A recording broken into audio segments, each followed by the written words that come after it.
أشهد أن لا إله إلا الله أشهد أن لا إله إلا الله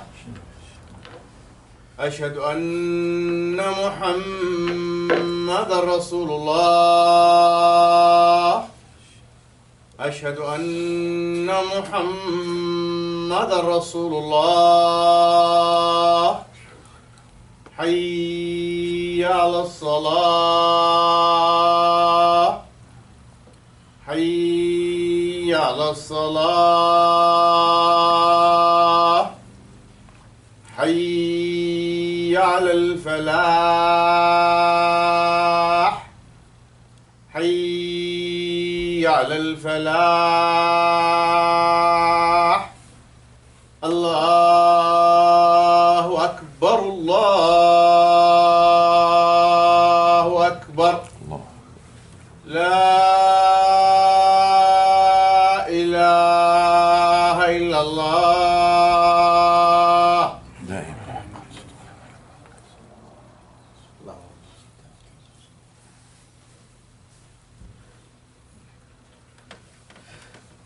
الحمد لله نحمده ونستعينه ونستغفره ونؤمن به ونتوكل عليه ونعوذ بالله من شرور أنفسنا ومن سيئات أعمالنا من يهده الله فلا مضل له ومن يضلله فلا هادي له ونشهد أن لا إله إلا الله وحده لا شريك له ونشهد أن محمدا عبده ورسوله رب اشرح لي صدري ويسر لي امري واحلل عقدة من لساني يفقهوا قولي. قال الله تعالى في القرآن المجيد: وإذ ابتلى إبراهيم ربه بكلمات فأتمهن قال إني جاعلك للناس إماما قال ومن ذريتي قال لا ينال عهد الظالمين. صدق الله العظيم. Dear brothers, we just finished the season of Hajj and Eid al-Adha. Eid al-Adha Mubarak to you all. And this was all in remembrance of Ibrahim alayhi salam and his family, as you know, and Hajra. Allah subhanahu wa ta'ala in this ayah from Surah Al-Baqarah describes very, very precisely, very shortly, briefly, that he tested Ibrahim. Ibrahim. He tested, he tried Ibrahim alayhi salam. Allah subhanahu wa ta'ala did. Bikalimat, with some words. And of course we do not know what exactly Allah subhanahu wa ta'ala means, but we know from other portions in the Quran as to how Ibrahim alayhi salam was tested. He tested many different ways. That we all know that, for example, when he broke the idols, that why are you worshipping the idols? They don't speak, they don't eat, and you make them with your own hands and you just worship them. So he broke them, and the people were so furious that they built a big fire and threw him into the fire. And of course he had such strong belief in Allah subhanahu wa ta'ala that he did not care. He said, yes, if Allah subhanahu wa ta'ala wants me to burn in the fire, I will. If he wants me to save, he will save from the fire. I don't have to depend on other people to save me. It is Allah subhanahu wa ta'ala who will save me. So he saved me. And then right after the trial was over, he makes a dua. Oh Allah, give me a righteous son.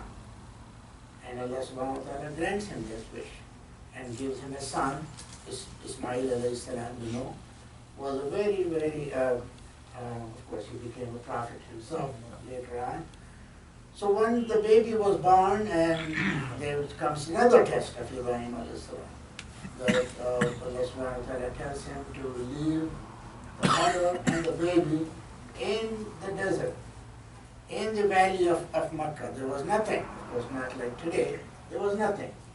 So the mother asked, the wife, Hajra asked, why are you doing this? Are you doing this because Allah subhanahu wa ta'ala told you to do it? He said yes. And of course, she had a strong iman too. And he says, if Allah subhanahu wa ta'ala wants you to leave us here in place where there is no water, no vegetation, no people, nothing, then don't worry, he will take care of us, you go. So that was the other test that Ibrahim alayhi salam faced. And of course, we know what happened, that Zamzam came up and when Hajra was running between Safa and Marwa, and the baby was crying with thirst, and the Zamzam sprung up under the baby's feet. And so we remember that, memorialize that when we go to Hajj, that we do Sa'i between Safa and Marwa, in remembrance of the search for water that Hajra did. And then comes the biggest test of all, that when the son Ismail alayhi salam was old enough to walk around with him and help him with chores, like maybe 12, 13 years old, and then Allah subhanahu wa ta'ala shows him dreams that he is actually cutting his throat. And so and it was a repeated dream, and he said, well, if this is a dream, it's coming from Allah subhanahu wa ta'ala, and I have to fulfill that. And so he asks his son, 12, 13-year-old son, he asks him, oh son, I'm seeing this dream. What do you think of Ya Bunayya? Inni ara fil manami an azbahuka qul madha tara. Then what do you think I should do when I'm seeing this dream? And of course, Ismail alayhi salam, although he was very little at the time, 13, maybe 12, 13 years of age, he said, Qala ya abati fa'al ma tu'mar. Oh my father, do as you have been commanded to do, and you will find me very patient. And of course, that was the bigger, just imagine, any of us would even think about that. Of course, Allah subhanahu wa ta'ala does not put anybody under a trial or a test more than they are able to carry. Ibrahim alayhi salam was at such a high level of faith that no test was too big for him. And Allah subhanahu wa ta'ala really demonstrated to the whole world as to how a strong believer Ibrahim alayhi salam was by putting him through these tests. And of course, he was successful in that test. He was totally ready. Both Ismail alayhi salam and Ibrahim alayhi salam was totally ready to kill the son, give the life of the son, to be obedient to the commandment of Allah subhanahu wa ta'ala. And Allah subhanahu wa ta'ala then, of course, said, oh Ibrahim, you fulfilled the test. And so he substituted that with a lamb, with a great sacrifice, he said, and then made it a remembrance for all the future generations to come. So we don't know how many thousands of years ago Ibrahim alayhi salam lived, right? We do not know exactly. But after those thousands of years, we are still remembering Ibrahim alayhi salam's great sacrifice. And so with all these sacrifices, فَأَتَمَّهُنْ, Allah subhanahu wa ta'ala describes it only with one word, فَأَتَمَّهُنْ, that he's fulfilled the trials that Allah subhanahu wa ta'ala put him through. And then what he says? قَالَ إِنِّي جَعِلُكَ لِلنَّاسِ إِمَامًا, that indeed I make you the leader of mankind. Now you tell me, in today's world, there are probably 1.5 billion or 2 billion Christians and 1.6 billion Muslims, and there are maybe 1 million or 2 million Jews. And that, if we put them all together, it's more than half of the humanity. All these three faiths accept Ibrahim alayhi salam as their leader. They call these themselves the Abrahamic faith, whether it's Judaism, Christianity, or Islam.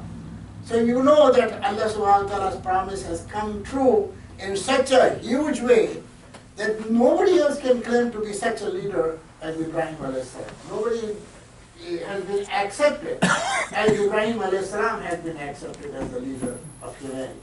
So that is the promise of Allah subhanahu wa ta'ala, that He puts you through tests and you fulfill the test and you are successful in your test, and then He grants you the success of being the leader of the entire humanity. So we go through our own tests also, right? So today it seems to be like today and tomorrow there are going to be anti-Islam rallies in front of mosques. Chicago is not one of the cities that are doing it, but there are 20 other cities where the haters of Islam, haters of Muslims, they are doing rallies in front of the masajid to express their hatred against Muslims. What have we done to cause this hatred to them? You know? So, but I consider that to be, we all should consider that to be the test for Muslim community. As to Allah subhanahu wa ta'ala is putting us in a collective test. The testing from Allah subhanahu wa ta'ala is a given. It's a promise from Allah subhanahu wa ta'ala that He will test every single believer. Right? وَلَنَبْلُوَنَّكُمْ بِشَيْءٍ مِنَ الْخَوْفِ وَالْجُوعِ وَنَقْصٍ مِنَ الْأَمْوَالِ وَالْأَنفُسِ وَالثَّمَرَاتِ.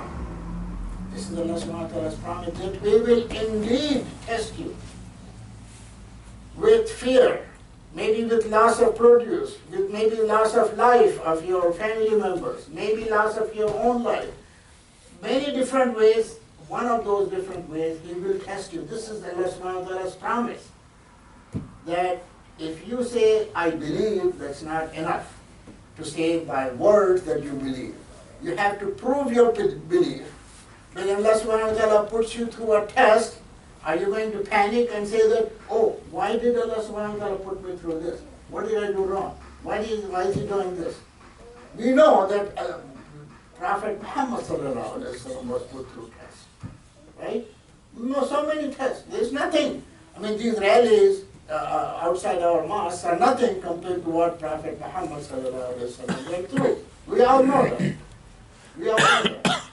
And even at personal level, his little baby son Ibrahim, Allah subhanahu wa ta'ala took him away. And we know that Rasulullah sallallahu alaihi wasallam was so sad he shed tears. So he could have said, why is Allah subhanahu wa ta'ala doing this? But his belief was so strong. Every belief was so strong that if it is coming from Allah subhanahu wa ta'ala, then it must be His hikmah. Why is He doing it? It must be His hikmah. And you accept it. وَبَشِّرِ الصَّابِرِينَ. That Allah subhanahu wa ta'ala says that give glad tidings to those who are patient. And sabir is more than being patient. Sabir is being accepting the test from Allah subhanahu wa ta'ala with pleasure. Not like sabr, patience means that, oh, what else can I do? I just put up with it, I keep quiet with it, I will not complain too much. That's not sabr. Sabr is something taking from Allah subhanahu wa ta'ala happily and saying that, oh, if Allah wants me to go through this, I'm happy. He's the one who created me. He's the one who is giving me what I have. And if He wants to take something away, if He wants to test me in one way or the other, what's wrong with that? So, Bashir Sabirin, then Allah subhanahu wa ta'ala gives the glad tidings to those people who accept this testing in a very pleasant way without wavering from the belief in Allah subhanahu wa ta'ala and belief in Prophet Muhammad sallallahu alaihi wasallam, belief in the Quran, belief in everything. Then He says, that's when the glad tidings come to you, and you are blessed by Allah subhanahu wa ta'ala for all. What time should I start? So this thing is, so there are going to be tests for each one of us. Individually, we will be tested. But Allah subhanahu wa ta'ala also says that He will not test any soul more than the soul is capable of bearing. So that should be a sense of satisfaction for us, that He will not put us through the test like Ibrahim alayhi salam's test. He will not put us through even test like Muhammad Rasulullah sallallahu alaihi wasallam's test. But some test, depending upon how strong our iman is, that test will come. That's a promise from Allah subhanahu wa ta'ala. If you think that you have not been tested, then you should worry. When is my test going to come? Because it will come. and you should be ready for it. And when the test comes, when you show your acceptance of the test, and you accept it, and you are happy with it, and you go through with it, if it is a permanent loss, then of course we say that inna lillahi wa inna ilayhi raji'un. That indeed you belong to Allah subhanahu wa ta'ala and you're returning to Him, so what's big deal about it? It's a temporary loss in your, like your sickness or illness or anything, you pray to Allah subhanahu wa ta'ala that He makes you feel better. All these various tests that will go on. So individually we will be tested, collectively also will be tested, and that's what is going on here in America. And you know, it's not just our community, Muslim community that's being tested, that is now undergoing the test, but we know that the African Americans went through the test, a lot of tests, slavery, you know, such a vicious treatment of the slaves that they had to put up with. And not only that, Jews, when they came first to this country, there was discrimination against Jews. And Catholics, there was discrimination against Catholics. Today, some people are saying that a Muslim cannot be trusted to be the president of the United States, right? Well, not too long ago, just back in 1960, when Kennedy was running for president, the question was asked the same thing. He's a Catholic, how can he be president of America? Will he listen to the Pope? Will he follow the commandments of the Pope? So these things keep coming and keep going. You cannot panic and you say, oh, this country is so bad, this country is this and this. Yeah, there are good things in this country, there are bad things in this country. But regardless of that, you should see that if a test is coming to us, it is coming from Allah subhanahu wa ta'ala. And how successfully we complete the test will determine how successful He will make you. Everything is up to Allah subhanahu wa ta'ala. He wants to make you successful. He wants to make you the leader of America. It's up to Him, not to anybody else. But it all depends upon how we take the test. If we panic, like for example, cartoons of Rasulullah sallallahu alaihi wasallam are drawn. Okay? How do we react to it? If we know that it is something wrong, we should not do it.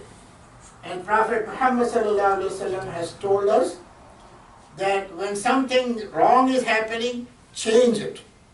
Change it with your hand if you can. Change it by your tongue if you can. Or at least feel bad about it in your heart. But the main message of Rasulullah sallallahu alaihi wasallam is to make sure that you change it. So if somebody has hatred against Islam and against the Prophet of Allah subhanahu wa ta'ala, you have to have a strategy to change their thinking. Not just hold their hand or cut off their hand, that will not make the hatred go away.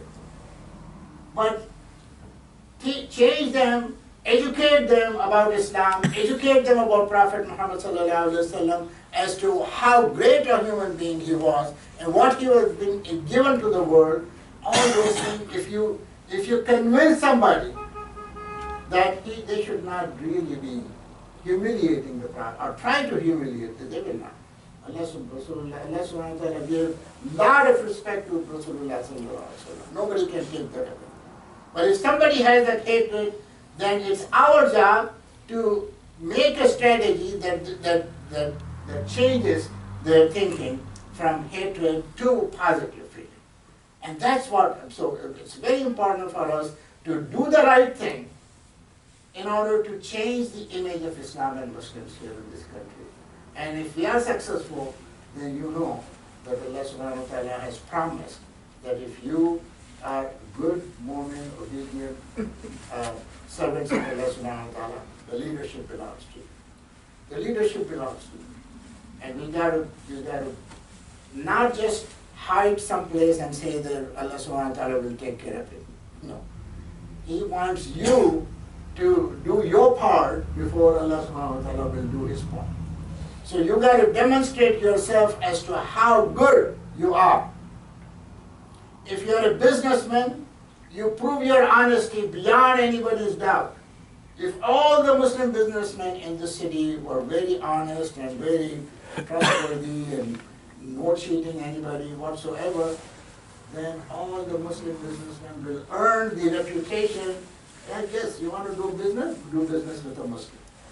Because they will be trustworthy, they will be honest, they will do good things. If you are a doctor, do the best you can. Treat the patients and pray to Allah subhanahu wa ta'ala that He gives them shafa.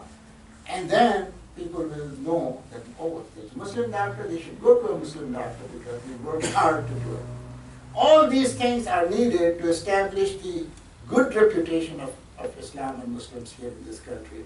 And once that happens, then inshallah, Allah subhanahu wa ta'ala promise will come to all of us. Allah subhanahu wa ta'ala help us to understand His commandments, His teachings, the teachings of Rasulullah sallallahu alaihi wasallam, and give us the guidance to abide by them so that His promise of success comes true for us.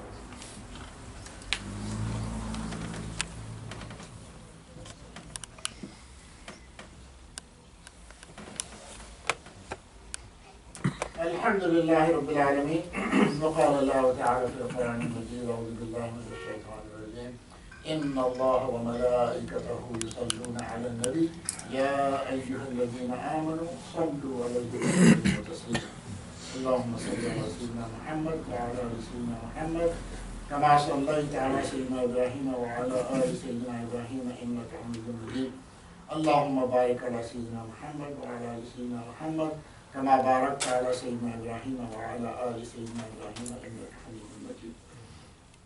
Dear brothers, I want to point out that there are organizations here in the city who are working hard to improve the image of Muslims in the city.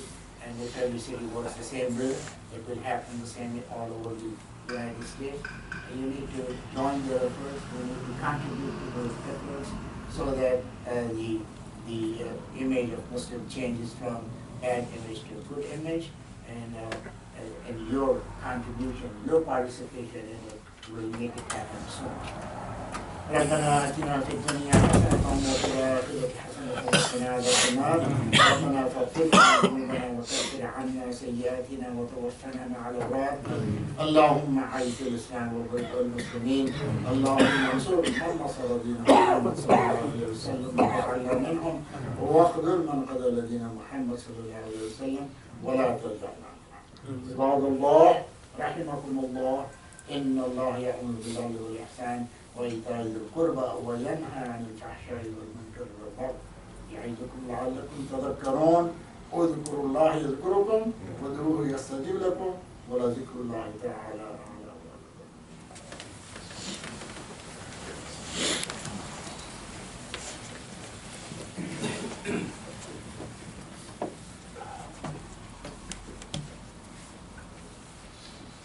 الله أكبر الله أكبر أشهد أن لا إله إلا الله وأشهد أن محمد رسول الله حي على الصلاة حي على الصلاة قامت الصلاة قامت الصلاة الله أكبر لا إله إلا الله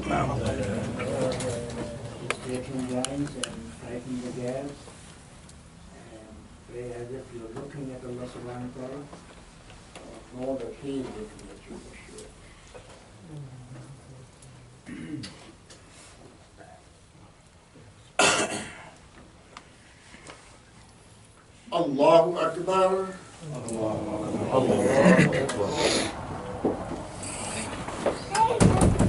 الحمد لله رب العالمين الرحمن الرحيم مالك يوم الدين إياك نعبد وإياك نستعين اهدنا الصراط المستقيم صراط الذين أنعمت عليهم غير المغضوب عليهم ولا الضالين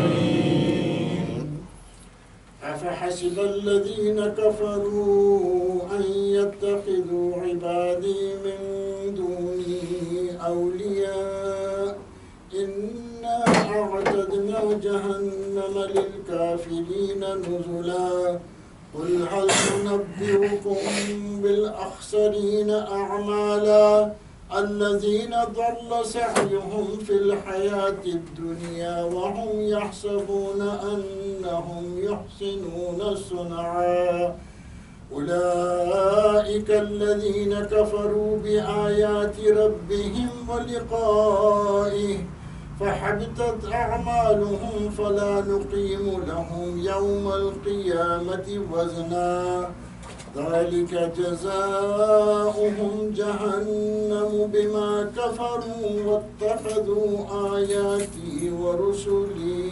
هزوا. الله أكبر.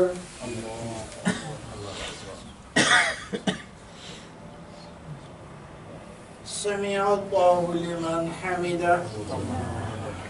الله أكبر.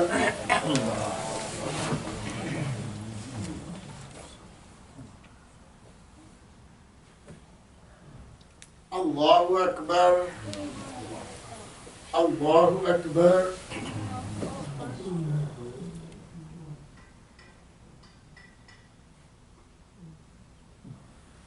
الله أكبر.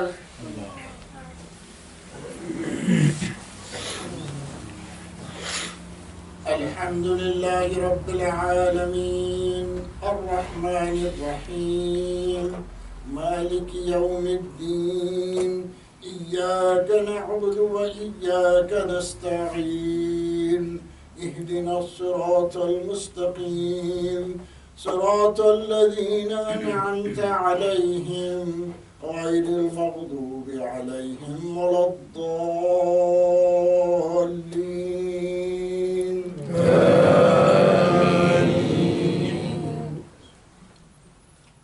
إن الذين آمنوا وعملوا الصالحات كانت لهم جنات الفردوس نزلا خالدين فيها لا يبغون عنها حولا. قل لو كان البحر مدادا لكلمات ربي لنفد البحر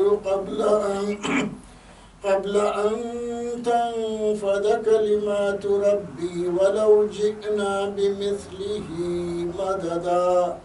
قل إنما أنا بشر مثلكم يوحى إلي أنما إلهكم إله واحد فمن كان يرجو لقاء ربه فليعمل عملا صالحا ولا يشرك بعبادة ربه أحدا. الله أكبر.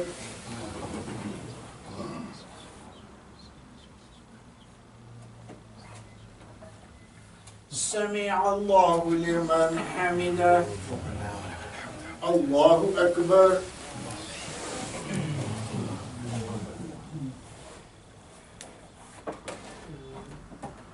الله أكبر. الله أكبر.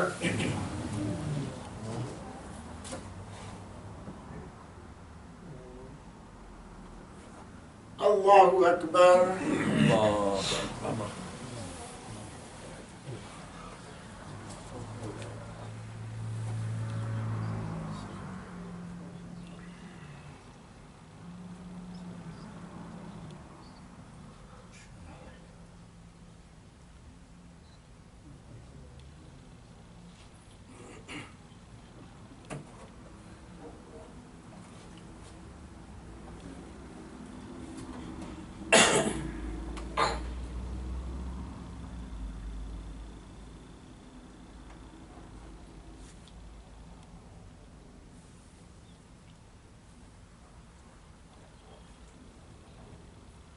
السلام عليكم ورحمة الله.